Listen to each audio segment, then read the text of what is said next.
Amém? Amém. Nós estamos numa série chamada Transformados pela Fé. E a natureza da fé está descrita lá em Hebreus 11, de 1 a 3. Diz assim: ora, a fé é a certeza de coisas que se esperam, a convicção de fatos que se não veem. Pois pela fé os antigos obtiveram bom testemunho. Pela fé entendemos que foi o universo formado pela palavra de Deus, de maneira que o visível veio a existir das coisas que não aparecem. Essa é a fé. E nós precisamos desenvolver essa fé. A fé não é dizer, olha, eu determino, Senhor, que o Senhor faz isso. Fé é dizer, Senhor, faça a sua vontade. Isso é fé. E nós estamos vivendo momentos difíceis porque a gente confunde um pouco as coisas de como Deus age e o que Ele quer de fato que você e eu vivamos. A igreja é uma fonte de testemunho para o mundo. E quando eu falo igreja, a igreja somos nós, você, eu, cada um de nós aqui. Como você cuida do seu marido, da sua esposa, do seu filho, do seu pai, da sua mãe, isso é um testemunho de fé.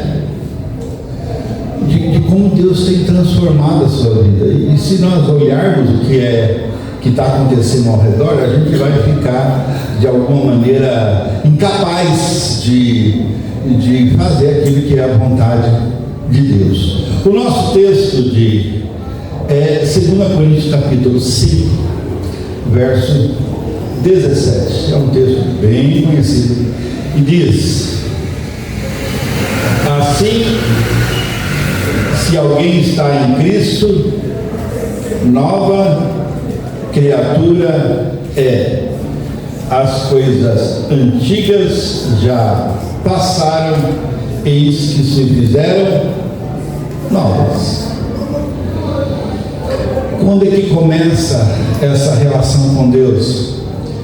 Quando eu reconheço que sou um pecador. Ninguém é levado ao médico se não admite que está doente. Não tem como. Ninguém vai ser curado se não tem problema. Ninguém vai ser achado se não admitir que está perdido. Ninguém vai ser ajudado se não admitir que precisa de ajuda. O problema às vezes é que a gente não quer ajuda que a gente sabe que vai ter. O problema é que às vezes a gente sabe o que fazer, não faz porque não quer ou não aprecia aquela solução, e então a gente fica fingindo que a gente não entendeu e continuamos fazendo exatamente a mesma coisa que a gente planejou fazer sempre.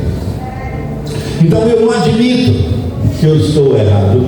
Eu não admito que tem um jeito melhor para fazer certas coisas. E que eu sou um pecador, que eu vou pecar muito durante a minha vida toda. Agora, eu preciso entender que Deus já sabia disso. E Ele diz, se confessarmos nossos pecados, Ele é fiel e justo para nos perdoar dos pecados e nos purificar de toda injustiça. Lá em Romanos 3 ele fala: todos pecaram e carecem e precisam da glória de Deus. Antes de encarar nós mesmos, a gente é incapaz de começar alguma coisa que Deus precisa estar presente. Eu preciso crer que Jesus morreu naquela cruz por mim, não foi por nós. A gente fala nós para dividir as culpas, né? Mas por você. Jesus morreu naquela cruz por você. Ele veio nessa terra, sofreu o que sofreu por você. Ele diz: não vim para julgar, eu vim para salvar. E eu disse na escola dominical hoje, eu amo aquela história de Jesus conversando com aquela mulher que tem adultério, e aqueles homens trazem aquela mulher e dizem: olha a lei diz isso. A gente é bom de lei, né? Não, fala a verdade, né? Nós como cristãos, às vezes a gente gosta de apontar o dedo nos outros e dizer: eu vi você naquela padaria tomando cerveja. Tá? Eu estava mesmo. E agora, suma da minha frente, você é alguém desprezível. É mesmo? É mesmo? Bom, Jesus diz diferente. Ele fala para aqueles homens: aquele que não tem pecado, que atire a primeira.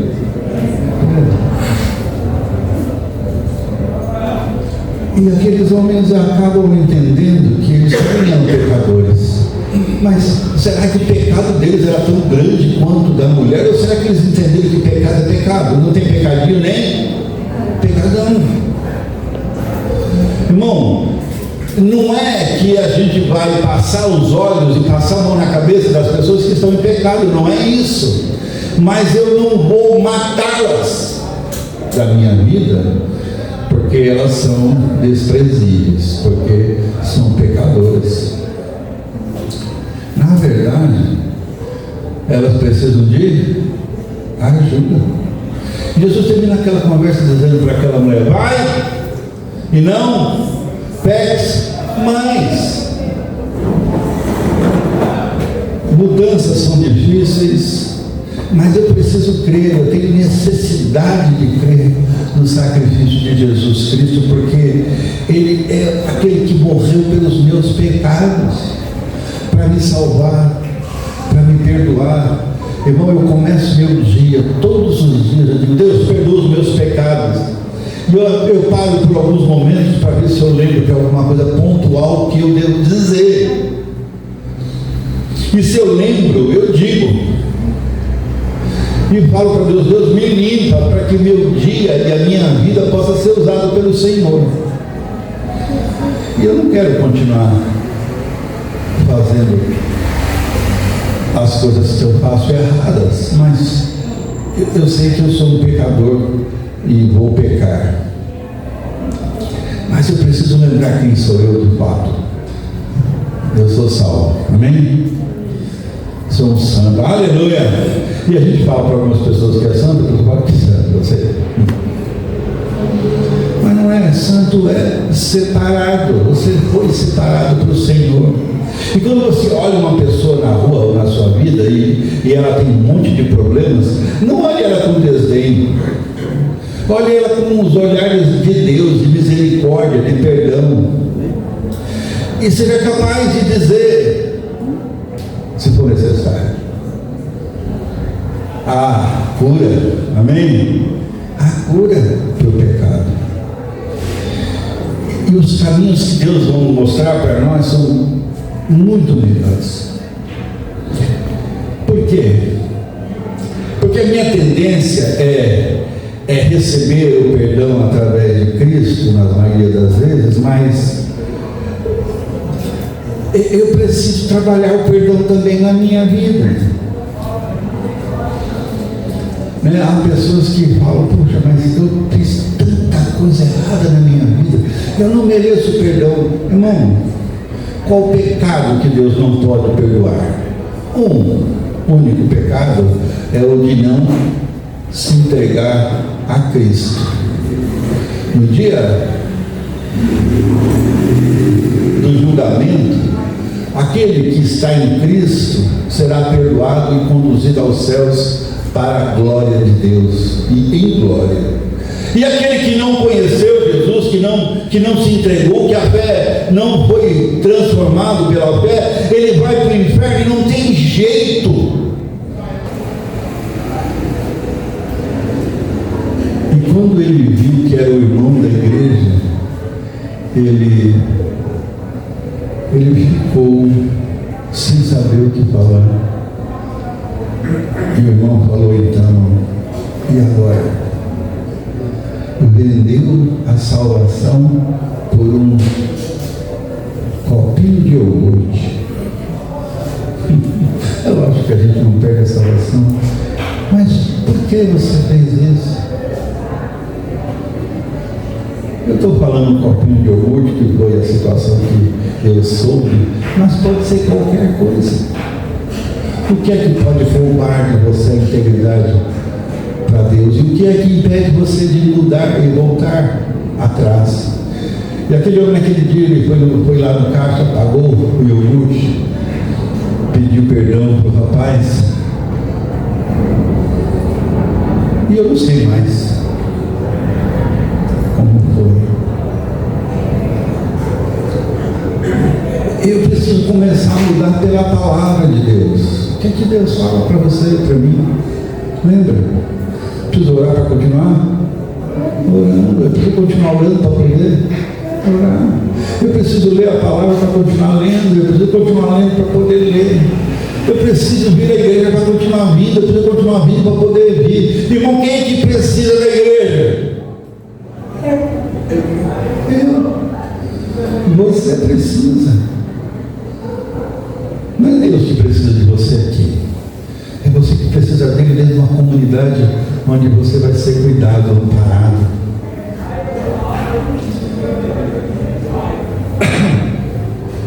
Isso é um processo para todo dia. Eu lembro do conselho da minha mãe, eu tenho lembrado dela esses últimos dias, né? Ela dizia: faça o que eu amo, mas não faça o que eu faço. Porque às vezes a gente pega a mãe e fala assim: mas a senhora faz, não é? Você nunca falou isso para sua mãe? Tá, você é outro tipo de santo, eu falei. Mas é assim, irmão. Eu e você temos que ter uma conduta real. E eu preciso falar para o meu filho, eu preciso falar para a minha esposa, para o meu marido, para os meus empregadores, que eu sou uma nova criatura. Não tem que falar, mas tem que ser. Você não pode levar um atestado dizendo que você está doente quando você não está.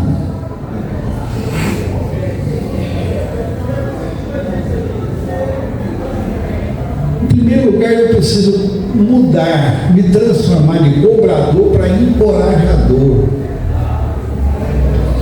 Normalmente, quando a gente vê um irmão em pecado, o que você fala? Não, você errou, você pecou. Como é que você faz um negócio desse? Que absurdo. Sim ou não? Não, só eu faço essas coisas, eu fazia, né? Mas eu preciso ser um encorajador. Não, é possível mudar. É possível começar de novo. Vamos juntos. Eu vou andar mais perto de você. Me ajuda que eu ajude você. Irmão, cristianismo não é um projeto isolado, solitário do eu sozinho. Cristianismo é caminhar juntos. Preciso ser incentivador. E aí você incentiva aquele irmão que não costuma vir no culto da noite. Talvez ele tenha um motivo justo, aí você vai ter que avaliar, né? Você fala: irmão, vamos vir no culto da noite, por exemplo, ou no culto da manhã do próximo domingo. Não sei. Por quê? Porque eu preciso de você. Eu preciso que você seja a referência para a minha vida. E você e eu preciso ser referência para a vida dos irmãos. Sermos inspiração de amor, de graça, de entrega ao Senhor. Eu preciso ser um agente de boas palavras. Eu não vou ser um cobrador. Eu vou ser um incentivador, eu quero ser um inspirador, um encorajador.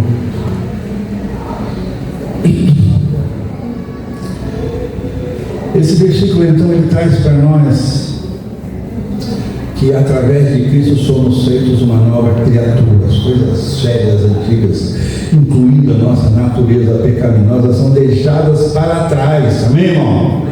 E somos transformados em algo novo, transformado pela fé. Pela fé. Somos transformados em algo novo. É um lembrete encorajador de que a transformação é possível através de Cristo. E de novo, não é algo que acontece no estalar de dedos, mas é algo que a gente começa e continua. É um processo. Então, o que nós estamos falando com essa série é que nós precisamos ser transformados pela fé. A fé é algo que vai permanecer em nós e cada dia ela vai sendo um agente de Deus para crescermos. Irmão, não existe um crente, cheguei lá, eu tenho 20 anos, 30 anos, 40 anos, tá bom, amém, aleluia, glória a Deus, e aí, onde é lá? Se você não está crescendo, você está caindo. A vida cristã não é o que você sabe, é o que você vive. É o que você vive. E a gente erra muito. E nós precisamos, no mínimo, admitir que erramos a dose. Né? Você sabe que a diferença entre o remédio e o veneno é a dose. A dose. Então, através da fé em Cristo, nós podemos ser transformados e viver uma abundância e plena. Então, a primeira coisa é entender que nós temos uma necessidade de transformação. Nós precisamos encarar isso. Romanos 12 fala: transformai-vos pela renovação da vossa mente. Começa aqui. Ao entender esse processo onde Deus quer agir na sua vida, eu admito que preciso mudar. Eu preciso perdoar, eu preciso às vezes recomeçar. Eu conheço tantas histórias de irmãos que saem de igreja. A minha mãe foi uma delas. Minha mãe se batizou numa igreja batista regular lá no Grajaú. Não morava lá. E houve um escândalo na igreja. Um escândalo.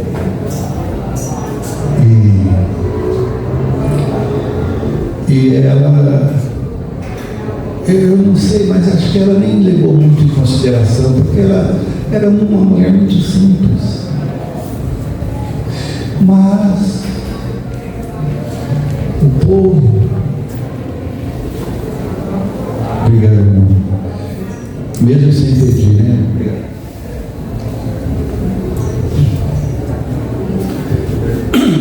Muitos do que estavam lá começaram então: olha que absurdo, como é que você vai ficar na igreja dessa com um escândalo desse? Bom,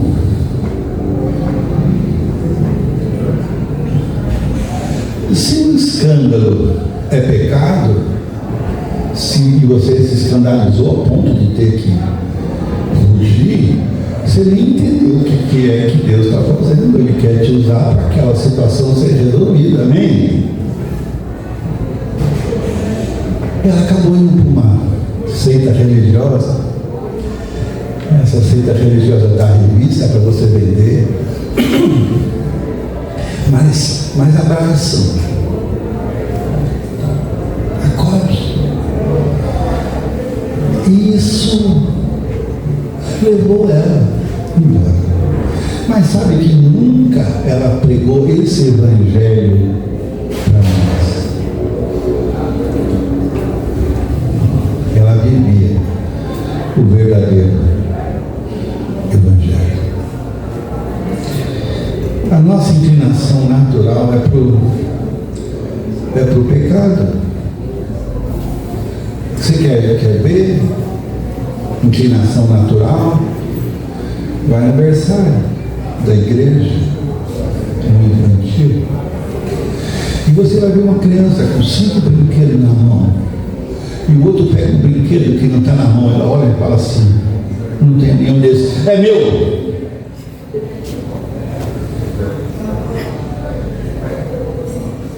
Inclinação natural para o pecado. Se você já tem acima de 12 e está fazendo assim ainda, pode ser outro problema, né? Mas quando você tem 3, 4, 5 anos, pode ser simplesmente que ela está lutando contra o adversário que ela nem conhece. E ela não vai deixar aquele ímpeto naturalmente, rapidamente. Ela precisa de encorajamento. Ela precisa de saber. Ela precisa ser instruída. Porque senão ela não muda. Por que ela não muda? Porque ela não sabe o que é mudança. Mas você, que tem mais do que 12, sabe. Irmão, você pode fazer qualquer escolha que você queira fazer na sua vida. Qualquer uma. Você pode andar nos caminhos que você deseja. Você pode enfiar a mão na cumbuca que for. Você pode. Só tem um problema. Você não pode escolher as consequências. É nessa hora que as pessoas sofrem.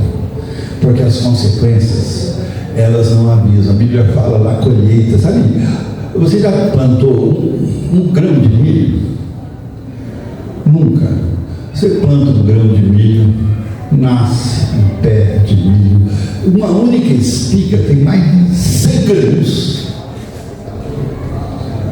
Se tiver 3, 4, tem 1000 grãos. É a consequência de um grão de milho. Imagina a consequência possível por causa de um pecado. A Bíblia descreve lá em Jeremias capítulo 17 que o coração do homem é enganoso e desesperadamente corrupto, porque ele se vende. Reconhecer isso é o primeiro passo para a transformação que eu e você precisamos ter. Irmão, isso não é algo que acontece uma vez na vida, é algo que acontece e precisa acontecer todo dia. No início vai ser mais difícil, vai arrancar mais pedaços. Depois vai doer menos, mas nunca vai deixar de doer. Nunca vai deixar de doer. Jesus nos chama para nascer de novo,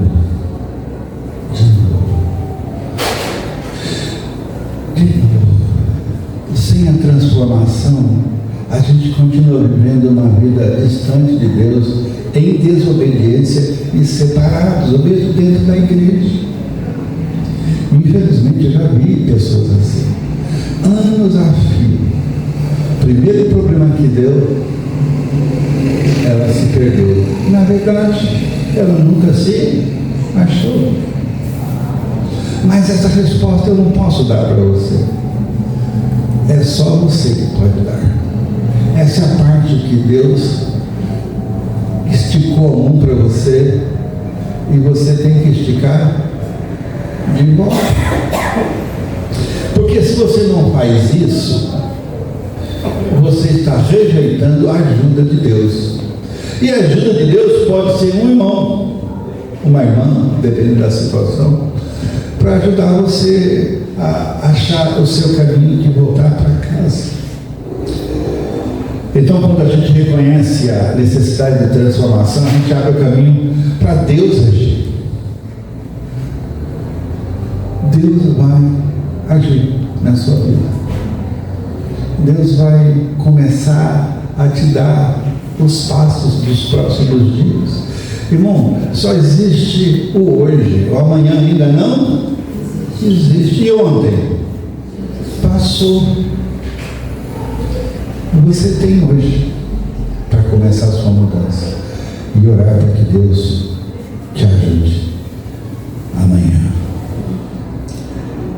Aí você vai dizer assim, mas pastor, não quer dizer que podemos nos converter e não mudar? Infelizmente. A gente é tão pecador que a gente aceita o doce e não come.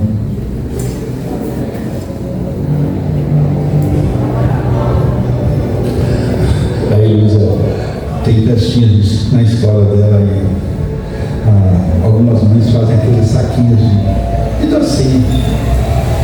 E ela mostra para mim, olha vovô que eu trouxe aqui. Eu falo, então eu quero uma. Ela fala, não, é meu.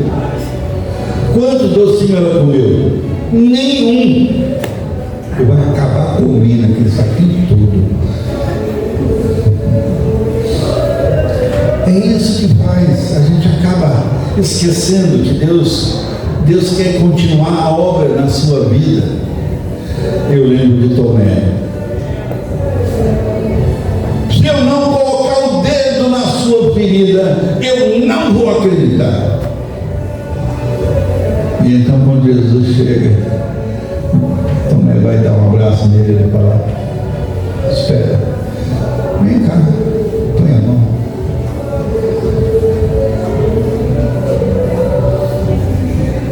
E ele fala, mais bem-aventurado é aquele que não viu e creu. Eu comentei hoje de manhã na classe que eu assisti um filme sobre arrebatamento. Você acredita no arrebatamento que pode ser agora? Amém, irmão? Aleluia. E você vai embora e quando alguém olhar para essa igreja vai ter um monte de cadeira, um monte de roupa e ninguém aqui dentro, amém? Tem certeza? Nesse filme o negócio não foi bem assim, não. Bem-aventurado que não viu e creu. Deus tem um presente para você. E lá a gente vai poder cantar a música do irmão Lázaro. Ainda bem que eu vou morar no céu. Qualquer dia a gente canta isso aqui, né, Bia?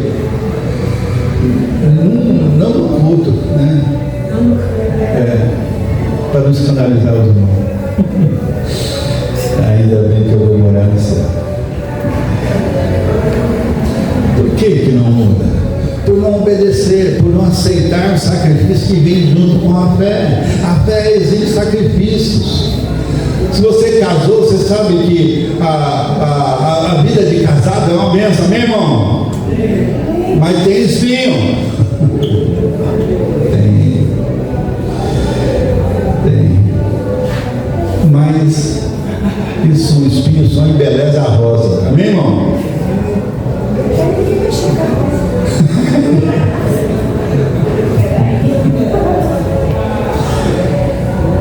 Sacrifícios vêm junto com a fé. Eu passei aqui na rua das fábricas, aqui em cima, está escrito lá, agrega-se caminhão. Eu falei, que mercê de agrega-se caminhão? É que os caminhões vão para lá e começam a fazer parte do trabalho da empresa de fazer entregas dos produtos que eles produzem. Irmão, eu vou pôr uma placa aqui fora, agrega-se irmãos, que vem fazer parte do trabalho de entregar o produto que a gente faz aqui. Que produto que a gente faz? Aprender sobre como estar livre do pecado e um dia, estarmos juntos no céu com o Senhor. Que alegria é quando alguém for no meu enterro, no meu não, no de vocês. Por que vocês querem logo no meu? E quando o pregador estiver dizendo, ele vai dizer, esse irmão aqui, essa irmã aqui, a gente vai se ver de novo lá no céu. Que alegria. A Bíblia diz que Deus se alegra com a morte dos santos, porque os santos dormem aqui, ou melhor, morrem aqui e acordam lá. Irmão, isso é fé. Irmão, não é um peso tão grande depois que eu aceito. Depois que eu começo a mudar a vida, porque Deus vai me indicando os caminhos, me mostra o que eu sou de fato. É real, não é filme.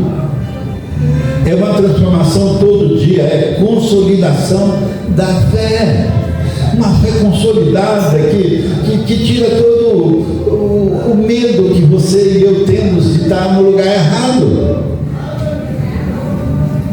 Segunda coisa, qual é a fonte da transformação?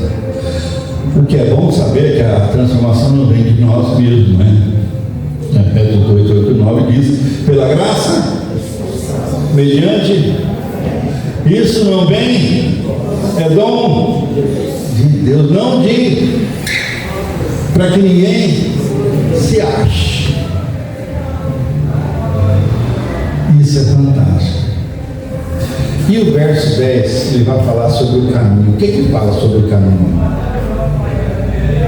Alguém lembra? Sim ou não? Abre lá, Efésios 2:10, por favor.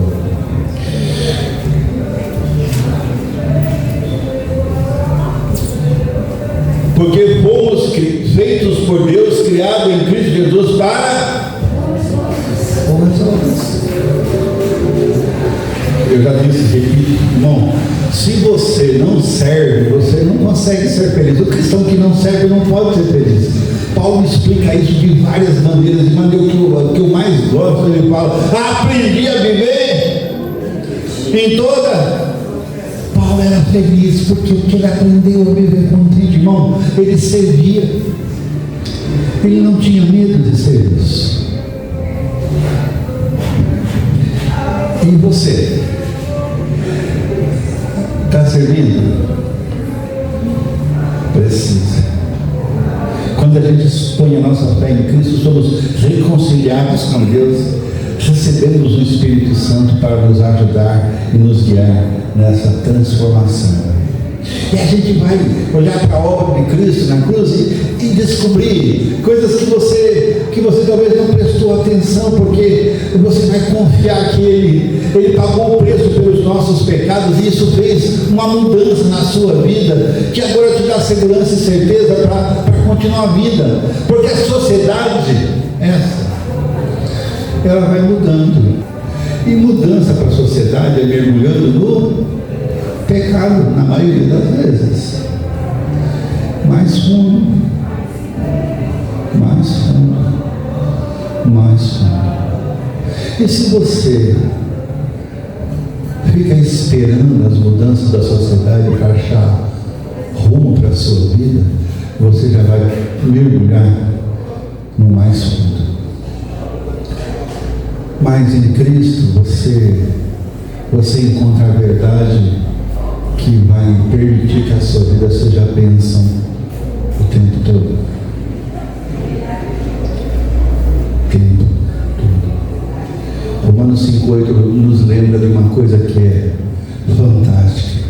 Deus prova o seu amor para conosco pelo fato de Cristo Jesus ter morrido por nós, sendo nós ainda pecadores. Qual foi a última frase de Jesus na cruz? Pai, perdoai-os, porque eles não sabem o que fazem. O quanto isso tem sido profundo na sua vida, o que tem sido agente transformador da sua vida.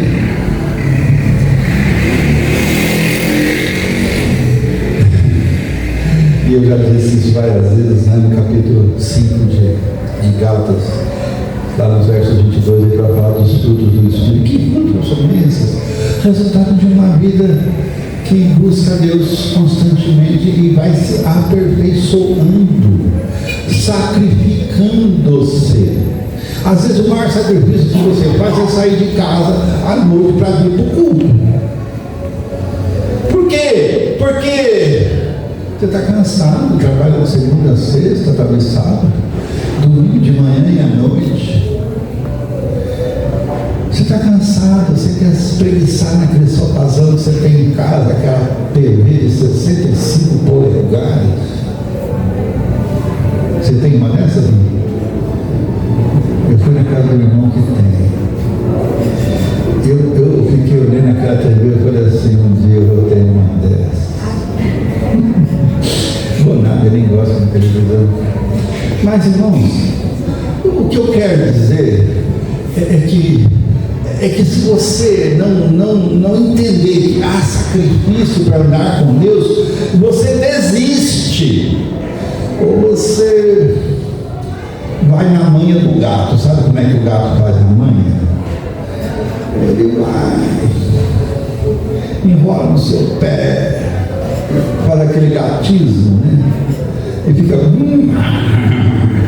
E quando você perceber, ele está comendo seu queijo, tomando seu leite. Por quê? Porque ele vai assim, devagar. Então eu preciso entender que há necessidade de mudança. E às vezes você tem motivos para ser como você é, né? Fui maltratado, eu aprendi assim, não é? Mas espera um pouquinho. Onde Deus entrou na sua vida para pôr assim um negócio em ordem? E lembra, Deus não te fez lixo, amém, irmão? Deus te fez da melhor maneira, só que às vezes você está usando o melhor de Deus da maneira errada e aí fica uma bagunça. Você sofre, todo mundo ao seu redor sofre, porque você não entendeu como usar aquilo que Deus te deu. Não é aquela pessoa que é certinho. Ela não tolera erro, né? E aí o peão errou, ela tome na cabeça. Por que você fez isso? Você errou. Eu não admito erros. Porque eu não erro. Mas espera um pouquinho, é para isso que Deus te deu esse dom de entender as verdades a ponto de reconhecer rapidamente para dar tapa nos outros? Bem estranho, não?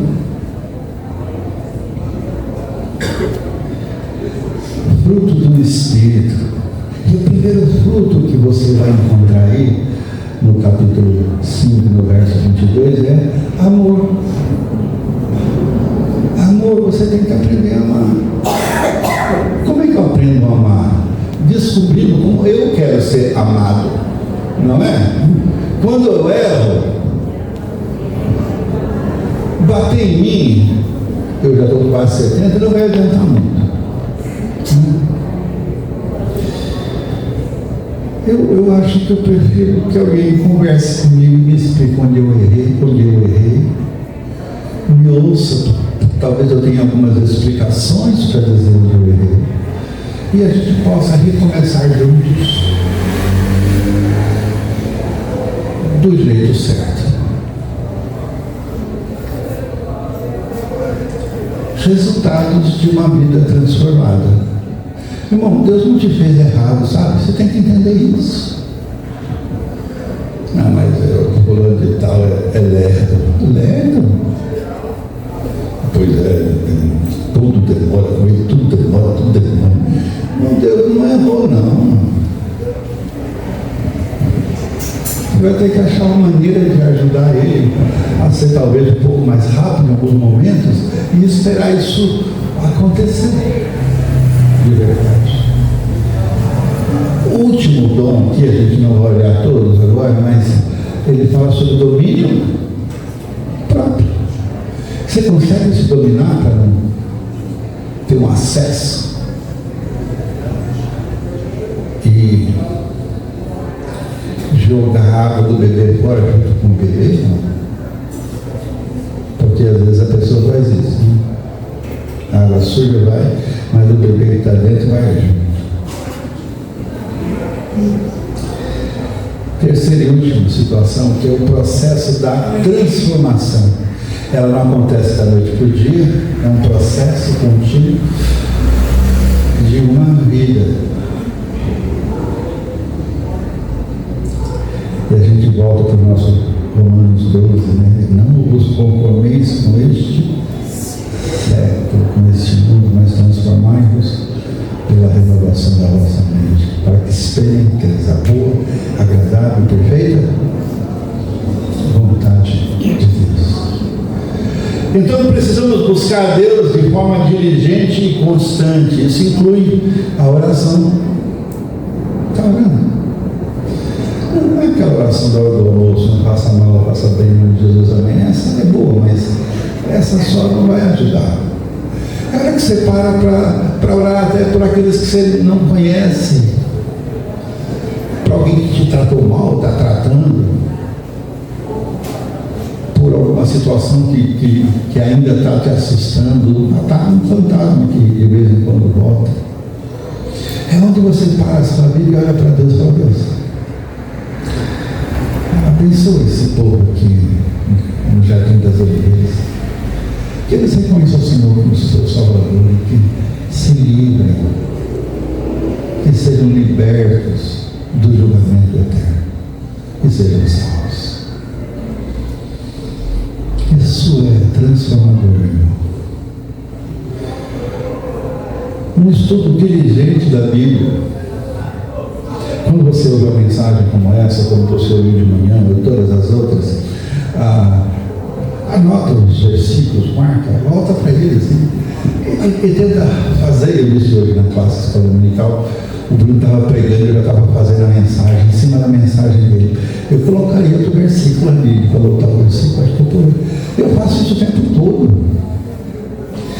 Eu recebi um pastor na outra igreja, um homem muito inteligente, uma benção. Ele pregava uma mensagem chamada "O que fazer quando eu não sei o que fazer?" Olha que mensagem linda, né? O que fazer quando eu não sei o que fazer? Eu anotei ela inteira. Um ano depois eu estava pregando ela. Era minha. Por que era minha? Porque eu escrevi. A palavra de Deus não tem dono, meu irmão. E me alimenta demais. E volta e meia, eu já preguei até aqui. Volta e meia eu lembro dessa mensagem. O que fazer quando eu não sei o que fazer? Você está com curiosidade? Pede para mim que eu mando no seu zap. Comunhão com outros cristãos, onde a gente pode encontrar apoio, encorajamento, amor, graça. Eu perguntei hoje de manhã na classe, e tem um casal chegando, muito legal o casal. Falei: a gente tem que esperar, né? Fulano lá trazer um bolo. Não, ela trouxe hoje. Eu falei: nossa, por que eu vou falar isso?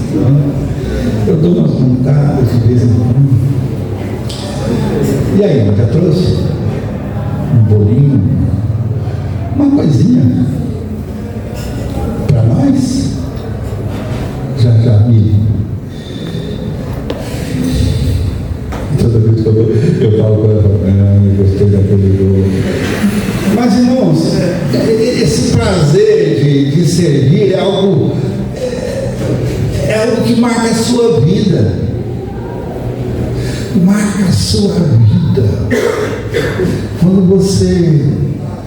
você cuida de nós e nos abençoa. Quando eu pratico a obediência na palavra do Senhor e demonstro nosso amor e devoção a Ele, através dos dízimos e ofertas. Quando foi que você fez uma oferta? Você tem dado seu dízimo ultimamente? Eu não sei, a gente não cobra, você não tem que assinar, colocar o seu nome. Isso é responsabilidade sua, meu irmão. E aí, pensa aí, como é que você tem lidado com isso? É sacrifício? Sempre foi, sempre será. Transformados à imagem de Cristo. Aí, em 2 Coríntios 3:18 diz assim: e todos nós, com o rosto desvendado, contemplando como por espelho a glória do Senhor, somos transformados de glória em glória na sua própria imagem, como pelo Senhor, o Espírito Santo. O processo de transformação envolve desafio. lutas, momentos de intimidade com Deus, experiências com Deus de graça e misericórdia, de ser abençoado e também de abençoar. Quando foi a última vez que você perdoou uma dívida de alguém? Eu digo dívida financeira mesmo. Quando foi que você perdoou? Ah, pastor, eu queria que perdoasse a minha.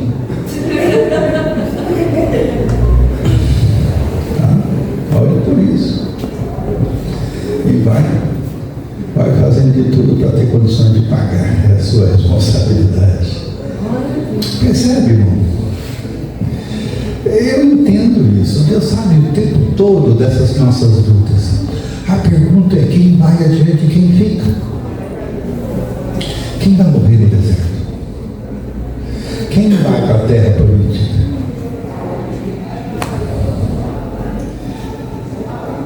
E o objetivo final da nossa jornada da fé é o resultado mais glorioso da obra de Deus, olhando para os frutos que Deus nos tem dado da transformação. O Tiago 2,17 diz que a fé sem obras é morta.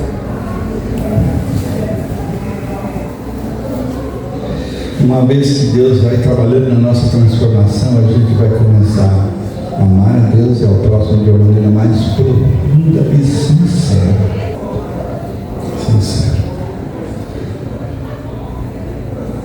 O maior mandamento, segundo Mateus, falado por Jesus em capítulo 22, 37 a 39, diz que amar a Deus de todo o coração.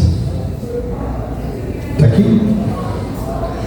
Mateus 22, ame ao Senhor, o seu Deus, com todo o seu coração, com toda a sua alma e com todo o seu entendimento. E o segundo? Esse é o primeiro maior. O segundo, semelhante a ele, ame ao seu próximo como você ama a si. Olha que bela equilíbrio. É importante que a gente seja capaz de olhar para a fé de uma maneira que ela vai trazer uma realidade para você e você vai experimentando ela todos os dias. Mateus 5,16 diz assim: assim resplandeça a vossa luz diante dos homens, para que vejam as vossas boas obras e glorifiquem a vosso Pai que está no céu. Você é uma foto de Deus aqui. Não é apenas a transformação, não é apenas aquilo que vai glorificar a Deus, mas também vai servir como testemunho do seu amor, da sua graça para com aqueles que estão ao nosso redor. Eu quero terminar dizendo o seguinte: a transformação de vida através da fé em Cristo é um presente maravilhoso de Deus. Eu poderia continuar aqui as próximas 3 horas falando sobre isso e não significar nada para você, mas você poderia sair daqui pensando: o que é que Deus já fez na minha vida? O que Ele significa para mim? Por que eu sou um cristão? Onde eu quero chegar? Quais os caminhos que eu vou experimentar?